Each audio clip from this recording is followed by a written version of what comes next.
বাংলাদেশের গাজীপুর জেলায় বঙ্গবন্ধু সাফারি পার্কে রয়েছে বিভিন্ন প্রজাতির বিদেশি ও দেশি পাখি। সাফারি পার্কের ভিতরেই সাফারি কিংডম নামের আলাদা বিশাল গেট নির্মাণ করা হয়েছে। সাফারি কিংডম নামের প্রবেশ পথ দিয়ে প্রবেশের সাথে সাথেই চোখে পড়বে পাখিদের জন্য নির্মিত বিশাল খাঁচা। পাখিগুলো যাতে বাহিরে উড়ে যেতে না পারে সেজন্য দর্শনার্থীদের জন্য লোহার শিকল দিয়ে প্রবেশ পথ নির্মাণ করা হয়েছে। পাখিদের প্রজাতি ভেদে এখানে আলাদা আলাদাভাবে নির্মাণ করা হয়েছে সুবিশাল খাঁচা।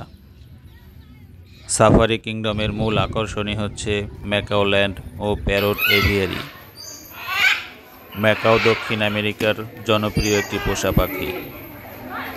এদের কণ্ঠস্বর কর্কশ হলেও দেখতে খুবই আকর্ষণীয় এবং দর্শনার্থীদের সাথে এরা খুব সহজেই মিশতে পারে। পাখিগুলো খাঁচার মধ্যে থাকলেও তাদের জন্য সুবিশাল খোলামেলা অবস্থার পরিবেশ সৃষ্টি করা হয়েছে খাঁচার মধ্যেই।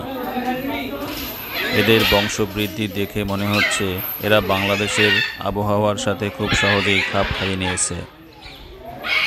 ম্যাকাও হচ্ছে ব্রাজিলের জাতীয় পাখি। প্যারট এভিয়ারি খাঁচায় রয়েছে বিভিন্ন প্রজাতির প্যারট বা টিয়া।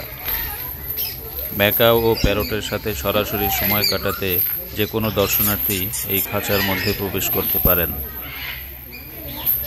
প্যারট এভিয়ারি খাঁচার মধ্যে লাল টিয়াটি খুবই আকর্ষণীয়। এদের পাশাপাশি এখানে রয়েছে আমাদের দেশি টিয়া পাখি। এছাড়াও এখানে রয়েছে প্রচুর পরিমাণে কাকাতুয়া।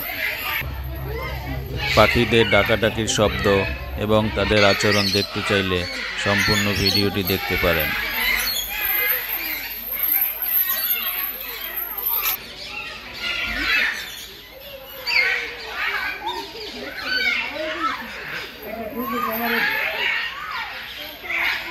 উপরে একটা দূরে থাকবে